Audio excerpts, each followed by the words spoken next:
sports clinics, you know, when I was going through school, like in that you participated in? Yeah, well, you had different like little areas that you would do, like field hockey. You would do it? Well, I had to. It was school, Angela. It was school. They made me. They made me. All right. It's just that, you know, that I went to a very small school, and I remember I broke my knee playing football in 3 places in the growth plate, and they were worried that my leg wouldn't grow. You know, it would stop growing. And it was, you know, I'd have this full leg cast. It was a big deal. But it was during flag football. Yeah. And it was my own teammate who tackled me. And when I got up, the teacher, our teacher was like, Dave was like, just walk it off. And so I'm trying to walk, and I could hear my OG Shotzi, shout out to Shotzi. Shotzi was like, I heard something crack. And then everybody goes, yeah, we heard something crack. Yeah. And so that's what I remember about that. That I got hurt playing the clean, safe version. Exactly. Well, when they would tell me, they would throw me out there and they put those flags on me, and I just would run and scream. Well, I just was like, ah! Ah! That would be because my thing with you, though, at your size, if we just spray painted you gold, you could be a snitch, like from Harry Potter. I would be. You know, like you're just a little bit bigger than a football, just like a little bit. Well, this one sport that's been under the microscope in recent years, tackle football. It's the most popular sport in America, and some studies show that kids who play sports, they do better in school, but football players are at an increased risk for getting particularly concussions. Yeah. And studies show that concussions can lead to CTE, chronic traumatic encephalopathy. Yes. Well, you know, Will Smith did a whole movie about it. That's true. Yes. But his accent faded a lot, and I think that made it a problem. Well, you know what, but it didn't diminish the concussion talk, okay? It did for me, but go ahead. Okay. Well, we polled our Frangelistas about whether they'd let their child play tackle football. 42% said yes, 58% said no. That's interesting. You know what, I find that really interesting because this is America. And there was a time, Americana, that's a big number of people to say no. Well, you know, here's the thing. In terms of like professional football, I think we as a country have a lot to talk about, you know, especially when you're talking, I'm looking at rates where they're saying CTE rates of 100%, right? You know, for this concussion, but when you're talking about high school sports, almost everybody I know when they got older, if they played high school sports, they're wrecked. You know, like they're wrecked. So I think it is an important issue to discuss. Well, we also hit the streets to ask our Frangelistas if they think it's still okay for kids to play. Take a look.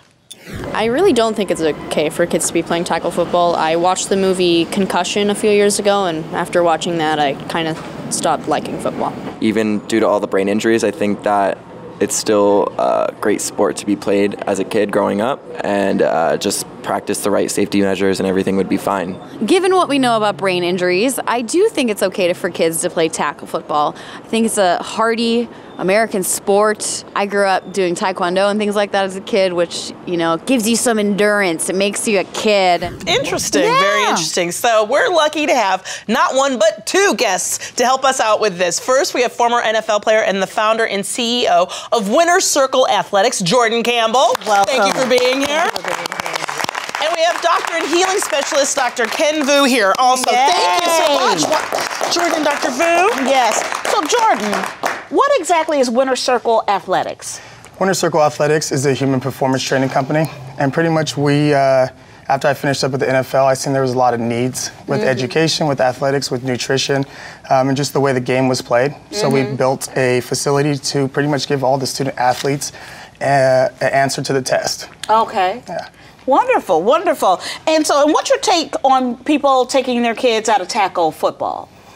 I understand it, but I think the game has definitely shown that it's taken the necessary steps to make it a lot safer. And we're definitely a program in California that has shown that, especially at the youth level. It's just all about educating the people in the process. Yeah, I heard this weekend something like it's down 20%.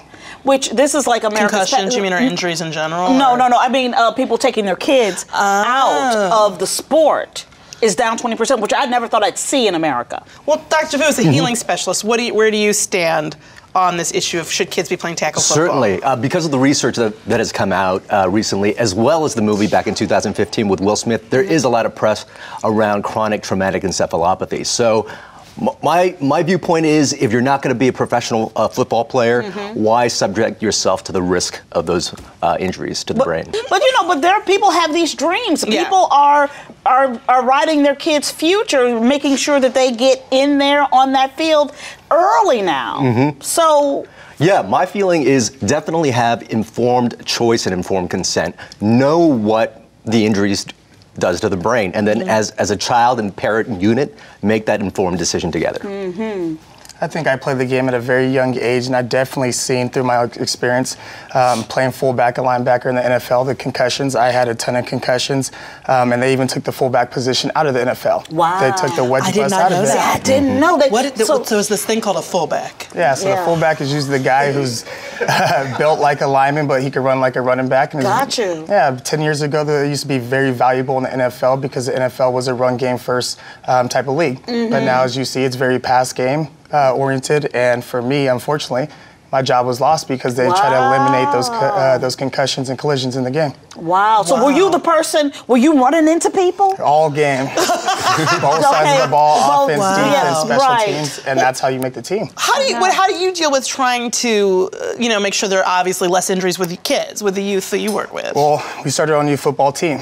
And what I've seen is by the time I got to USC or the NFL, that's when they started giving us all the best resources in the world to prevent these things. So very few, I would say 99% of youth sports is bad for kids. It's not just football, it's lacrosse, it's boxing. Yes, it's boxing. Wait, they do boxing in high school? Well, there are people who put their kids in boxing, For you sure. know? And you see the injuries even in those sports that are even the statistics higher than football. But again, it comes down to it's a very violent sport that everyone loves to watch.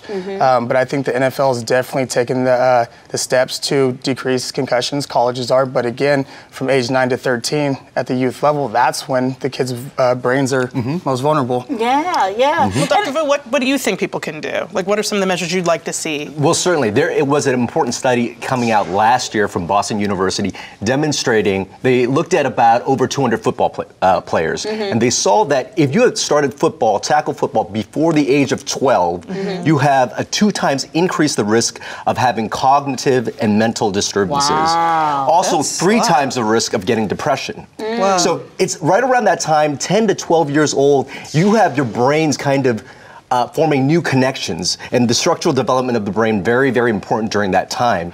So if you're having a lot of repetitive injury right around that time, you can have your child not reach his or her brain's full potential by having these injuries. So I think the necessary steps we took in as a facility is we implemented hyperbaric chambers. Very rare do people have hyperbaric chambers, which is oxygen therapy for the brain to help them recover. I feel if a kid gets a hamstring injury, you're going to treat his hamstring, but 99% of the people in youth sports don't have the education or knowledge on how to protect these kids, which is why we are Winter Circle Athletics, and we are doing everything possible that the pros get access to, all the way down to the 8, 9-year-old kid in our program that is helping reduce these injuries. Well, thank you so much, both of you, Dr. Vu and Jordan, for being here. Meet Time with Frangela.